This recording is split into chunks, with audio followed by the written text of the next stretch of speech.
Lesson 4. Modifications to templates. Our SUT is developed using an agile methodology. In this sprint, the developers introduced a new feature to the Add to Cart button. The SUT now shows a message after a number of shirts has been entered and the Add to Cart button has been clicked. The purpose of this message is to show the user if they have entered a valid quantity or an invalid one.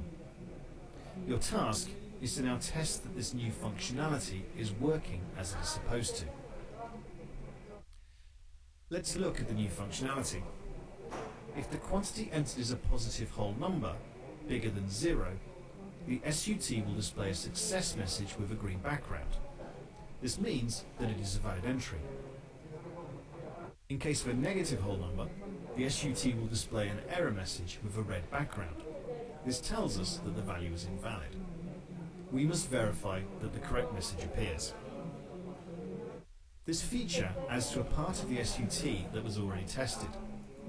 You already have the modules, template, test cases, and template instances from the previous version. You receive a new test sheet from the test design specialist, including the verification attributes needed to verify the message from the SUT. By the end of this lesson, you'll be able to define what a verification attribute is, modify an existing template, reinstantiate a modified template. Let's look at the new test sheet. A new type of attribute has been added. This green attribute is called a verification attribute.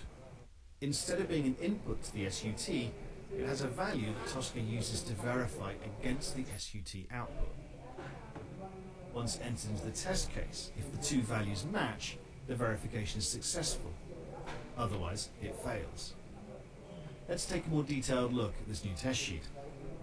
There are only two instances for the quantity attribute, +4 and -4. +4 is a valid instance, while -4 is an invalid one. We see that for the instance +4, the validation message is the product has been added to your shopping cart, while for the instance -4, the validation verifies that the error message is quantity should be positive.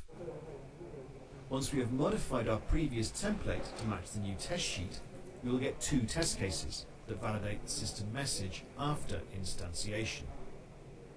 Now that we understand the new test sheet, we can start modifying our template.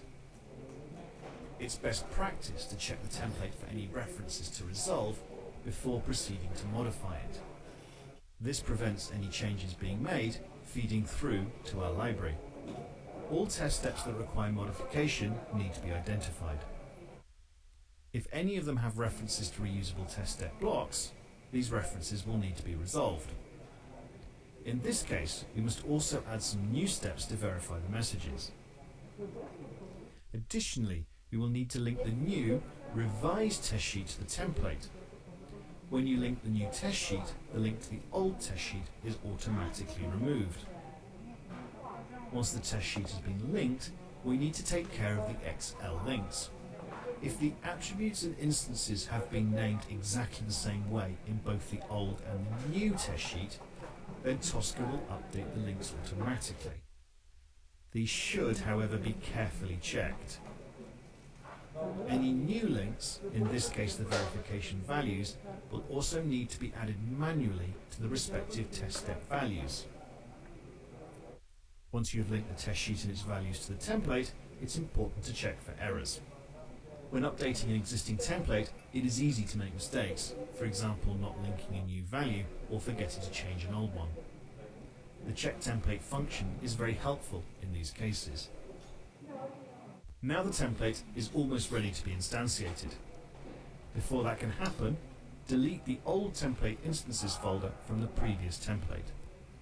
We are now ready to instantiate. This step is very important because up until now, the changes and new values haven't been transferred into the test case instances. Only after instantiation will we have complete test cases that include the verification. What would happen if the test design specialist had amended the existing test sheet instead of providing a new one?